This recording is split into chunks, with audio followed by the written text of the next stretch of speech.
Hey, ladies and gentlemen, welcome back to the channel. As always, it is Nick here, back with your daily crypto news and analysis. And today we are going to be talking about Ripple and XRP, as well as the vast majority of crypto and finance. And with that being said, let's just dive in and let's start off with this. So, Gary Gensler, yet again, is working at the circus show, trying to persuade everyone to thinking that crypto and crypto exchanges and everything around crypto is all one big scam, and they need to, get completely regulated in the most strict ways possible so that innovation is stifled, and ultimately speaking, the US will fall greatly behind. We do see over here, SEC Chair Gary Gensler blasts crypto exchanges, avoids issue of appeal in landmark Ripple ruling, and we will address this as well. Now, within this, there's a few things, right? This was in a Bloomberg interview. I actually have the video over here as well. We're going to play the video, but for the most part, he says he zeroed in on crypto exchanges, saying that the centralized platforms are operating in an unacceptable manner by taking advantage of their users. You know what's funny about this, right? Let me ask all of you this one question. Whether you're in the US or not, your bank accounts, the bank that you chose to bank with, do you know what they do on a daily basis? They take in people's money and then they lend that money out. That's right. Customer funds. They're taking advantage of their users as well. The only difference here is that crypto, well, it's putting a big threat on the traditional system. The big bankers and those on Wall Street and the suits, they're all in trouble when it comes to crypto. That is why Chair Gary Gensler, which is a puppet for the bankers, if you will, is always talking about how these crypto exchanges are operating in an unacceptable manner. Well, what about the fractional reserve banking system? Because for the longest time, that has been operating in an unacceptable manner. It is comical to me that we're still here, hearing all this nonsense around crypto exchanges. It's insane to me. I would say a lot of investors should be aware. Well, shouldn't the SEC have been aware of FTX? I mean, FTX met with Gary Gensler on multiple occasions. Why weren't they aware of the one big massive scam out of all the exchanges that they met with? Oh yeah, that's right. Oh, we make some mistakes here and there. Comical. It's not only a highly speculative asset class, but it's also one that they currently should not assume that they're getting the protections of the securities laws, even though the securities laws apply to many of those tokens without prejudging anyone. But you, as investors, are not getting the full, fair, and truthful disclosure, and the platforms, the intermediaries, are doing things that we would never in a day allow or think the New York Stock Exchange or NASDAQ would do. Oh, how comical is that? That one is pretty funny, considering the fact that, guess what? The stock exchange and the NASDAQ, they're all manipulated. They're manipulated. They're manipulated by people like BlackRock, or I shouldn't say people like BlackRock, but you know what I mean, right? Larry Fink and his band of suits, they're all manipulating the stock market. The stock market has been manipulated since day one, just like the fractional reserve banking system. The platforms often are commingling and trading against you. Oh, you mean like the stock exchange and the NASDAQ, and have market makers that are on the other side of your trades. This is a field rife with fraud, rife with hucksters. There are good faith actors as well, but there are far too many that aren't. How comical. And of course, talking more so about the XRP case, he does say a few things around it, but he says that I'm one of 5 commissioners. The commission has not acted on that. And if the staff makes a recommendation, we will have a discussion on it and we'll take it up with them. But I don't really have anything more for you on that. So he didn't really want to talk about the Ripple ruling because he knows that they lost fair and square. Over here from Anderson. So let me get this straight. Judge Torres stated XRP in itself is not a security in dictum as part of her summary judgment ruling, which probably can't be appealed according to the lawyers. So what will the SEC appeal? That there's an investment contract amongst unknown participants on the secondary market in an asset that in itself is not a security. Of course, I'm not a lawyer, neither am I, but I can't see how that's possible, and neither can I. To add to these thoughts, if the SEC appeals, we can be assured Ripple will appeal the institutional sales. How would Ripple not win on-demand liquidity when there's no profit incentive holding XRP for 3 seconds? I can't see how the SEC would be able to win. See thoughts above. SEC, much to lose. And honestly, listen, I hope the SEC does appeal. First off, I do think that the retail sector will impulsively act upon that, and we will most likely see a sell-off on XRP. We will get a major buy opportunity yet again.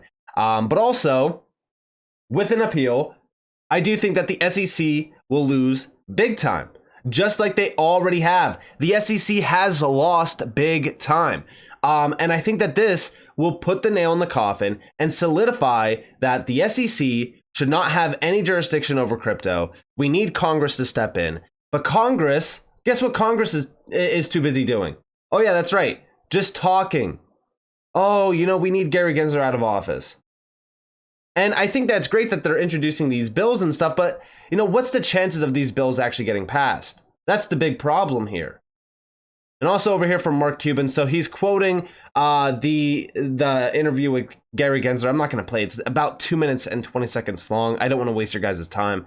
But this is from Mark Cuban, and he's just basically talking about the talking points that I went over here in this article. And he's saying he is also in the habit of exclusively calling token holders investors. He knows that is incorrect, but it serves his purpose. Which leads to a question, which tokens are still actively enhancing, supporting, and promoting? In other words, which are acting as a common enterprise? Given the decline in investment in crypto, the data might tell a different story over the past year. That efforts of the common enterprise and associated persons have declined or even ended for many tokens, shouldn't it? Making them certain to fail. Howie, I don't have any data on this. Is there anyone to know? And a few people did comment on it a little bit, but for the most part, I do agree. Like, as we look at the SEC, even Ron, he quoted this and he said, Gary sounds defeated and angry. He is now alluding that the other commissioners actually have a say when in the past they have voiced their concerns against his approach. He is clearly weakened by the XRP rolling. And I completely agree. Listen, the XRP rolling and the entire case against Ripple, in my opinion, has crumbled the SEC and weakened their overall approach to crypto. I don't care about the appeal. Like I said, I think that the appeal will go in Ripple's favor. I really just don't see how the SEC is going to combat that. But maybe I'm wrong, right? Like, I'm not a lawyer here. Maybe somebody else has a better opinion. But in my opinion, as we look at the SEC and as we look at Ripple, Ripple is in a much stronger position than the SEC. And again, like, as we know from the past, because Hester Pierce, she commented on a few things. Now, I don't know how much we could trust her. She's working at the SEC, the biggest clown agency out there. But she said that most commissioners, they're going against Gary's approach. They don't like what Gary's doing. But here he's saying that, they all actually have a say when it comes to everything that they've done in the past and even now, which we know is false. This guy's a lion. But also over here, so Richie Torres, leading in good faith, a rock star. Gary Gensler does live in another planet. Talk about flip-flop Gary. And listen, shout out to RizXRP for this, but I do want you all to understand that these are also individuals that are, possibly corrupt. They're working with Congress. These are congressmen, right? I do want to see some action here. I think that's great that they're blasting Gary Gensler. I think that's great that they're talking down on him and, saying whatever. We want to see some action taken here. Talk is cheap, but listen closely. SEC has not issued a single rule clarifying the application of securities law to digital assets. There's been no written guidance. We've heard mixed messaging not only between the CFTC and the SEC, but within the SEC itself. The CFTC tells us that Ether's a commodity. The SEC has said that it's a security. Mr. Gensler first said that Ether's too decentralized to be a security. Then he said it was a security, and then under questioning from Chair McHenry, he said that it depends. I mean, if you consider that regulatory clarity, then you live in a different planet for me. I am confused by the mixed messaging, by the lack of rules and guidance that have been provided by the agency. And this legislation is far from perfect, but it represents a good faith attempt to bring clarity to an area where none exist. And I associate myself with the comments of Congressman Himes and Congressman Nickel, and I will support the legislation. I will not let the perfect be the enemy of the good. So yeah, I mean, I do agree with him, right? I mean, even if we go back into XRP, FinCEN cleared it. There's the CFTC as well. Brad Garlinghouse was working closely with the CFTC just recently, actually. They were meeting around in the UK. And, for the longest time, we thought XRP was fine. And then the SEC came and said, no. So how could you go against the FinCEN, the CFTC? There's been other ones where, XRP was called a currency.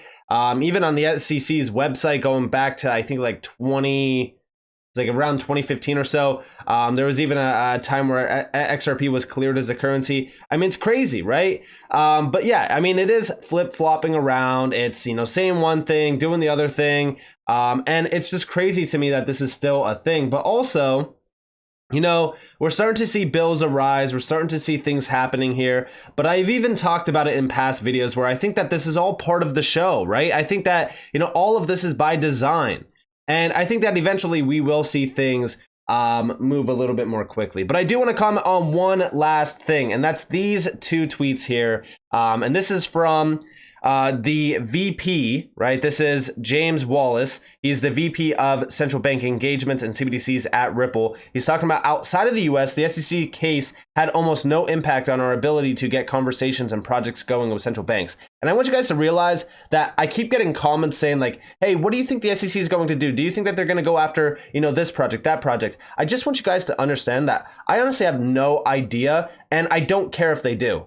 I don't care what the SEC does next. To me personally, the SEC holds no weight to their name at this point. But listen closely to this. I think one important factor here is that, going right back to the start of when the case was brought, that was almost exactly the same time that we started out on our CBDC projects. And, it was kind of a strange time. So we just had this lawsuit. We also had COVID kicking in, and despite all those things, we were able to get this business off the ground. I would tell you that outside of the US, the SEC case, had almost no impact on our ability to get conversations and projects going with central banks. I know here in the US, we focus a lot on the US, that's what you'd expect. But the reality is that the rest of the world does not see things the same way. I think it's been clear for a while that countries like the UK and Switzerland and Japan have been very clear that XRP is not a security. I think one important... And there you guys have it. XRP is not a security. And also, remember, Anthony Welfare just recently said, this is why we have 5 live projects and numerous more in discussion, irrespective of the SEC case. And working with central banks outside the USA focuses on the technology we bring to their challenges, how we could use our CBDC platform to support their use cases, and how Ripple and the experience of the XRP ledger makes us the best choice for stablecoin and CBDC projects, which is what I've said, right? Like, Ripple went around for well over a decade, connecting, networking, and building out strong relationships with central bankers, banks, enterprises, you name it. And the XRP ledger is try, tested, and true to its name. It has, well over a decade of experience as well.